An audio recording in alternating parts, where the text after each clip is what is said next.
Hey, what's up, guys? You're now listening to Devo with Uncle Theo. Today is day 139, and we're going to cover First Chronicles chapter 24 through 26. Last time we left off actually how David's sent to take a census of his troops, and it's hard to pin down his motives and why he wanted to do that, as we talked before, but we know that they were ill-advised and they were not of God, which is why God brings judgment on him.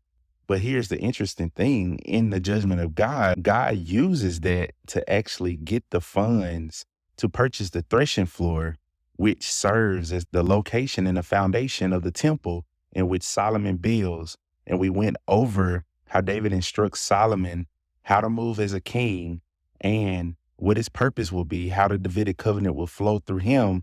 And not only that, he gives him important information about the temple.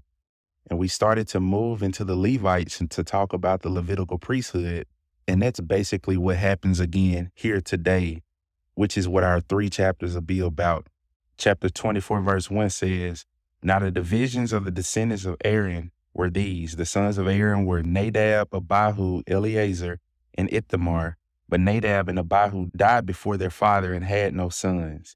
So Eleazar and Ithamar served as priests. David and Zadok and the sons of Eleazar and Ahimelech, the sons of Ithamar, divided them according to their offices for their ministry. Since more chief men were found from the descendants of Eleazar than the descendants of Ithamar, they divided them thus. There were 16 heads of the father's household of the descendants of Eleazar and 8 of the descendants of Ithamar." So basically, we're about to get the division and the duties of the priests highlighted here. And we see how even the Aaronic priesthood starts with Aaron, and he has 4 sons, 2 die, and the high priestly line flows through Eleazar, more importantly, through Phinehas, as we talked about how he established a zeal for the Lord in the book of Numbers. But then we get the name Zadok mentioned in verse 3, and we see here in the verses that we read that the priesthood duties are divided up in 24 divisions,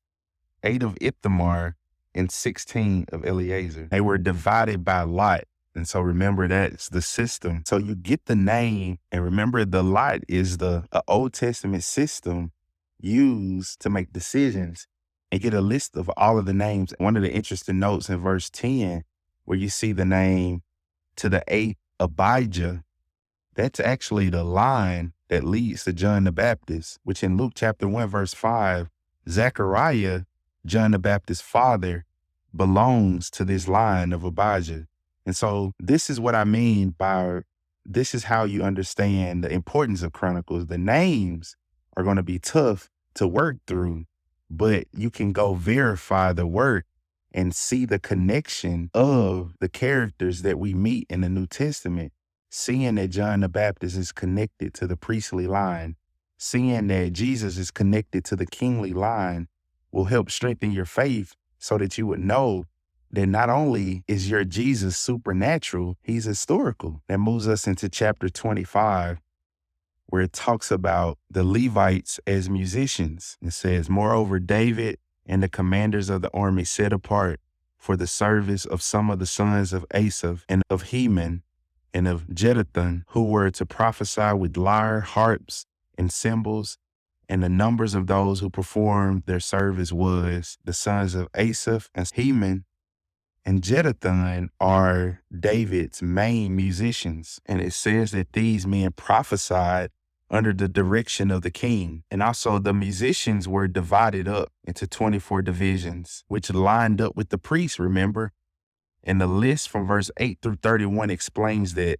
So you have 24 divisions and you have 12 musicians each.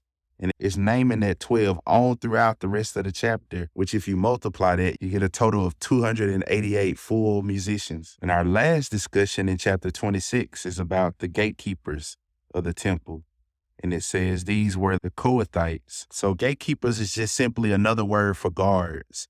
These are the men who would guard the temple. But not only guarding, they had multiple other duties. They would minister, take care of the incense daily. Remember, they took care of the temple furniture, and they even dealt with the food for the priests and the sacrifices. And so basically what we need to know here is that we had a basic system when it was just Moses and Aaron in the tabernacle. And as we're moving through David into Solomon, things are getting more complex. We have priests with administrative duties, there are judges with ministry duties, there are priests and prophets, service duties, they taking care of food, bread, and utensils. You had priests with financial duties who took care of the treasury and took care of the items in which those dedicated to the temple. You had musicians and singers. You had priests on protective duty who guarded the temple, who were gatekeepers. And then you had those who would even have specific assignments or individual assignments, like to be a secretary or a private prophet to the king, as we just seen with David's priest, with David's seer. But the biggest takeaway for you in this section is just to see how developed things are getting. It was much easier when we were reading the Bible back in Genesis and Exodus. It's just so much going on now. And I want you to use that as a reminder that this is why building blocks are so important. You can't just hop in Chronicles and read it. This will be too overwhelming. We can barely get through it because we know the building blocks of the old that we built on.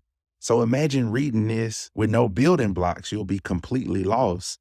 And so I always check in with you. If you feel like you're starting to get lost, just go back to the lesson or the checkpoint where it happened and get the fog out of your eyes from there.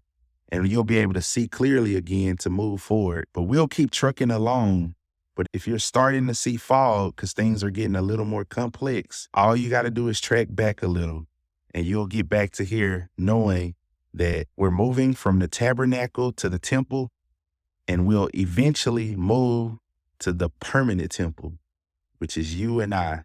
God is going through great pains to show how much he values the temple of God. So how much more does he value your temple where the Holy Spirit dwells if he's put this much emphasis on an earthly temple that was destroyed? May you take care of your temple and follow the words of Paul in 1 Corinthians 6, that your body is the temple of God. It's not your own. Therefore, glorify him in your body and in your spirit, which are God's. You guys take care. Catch you next time.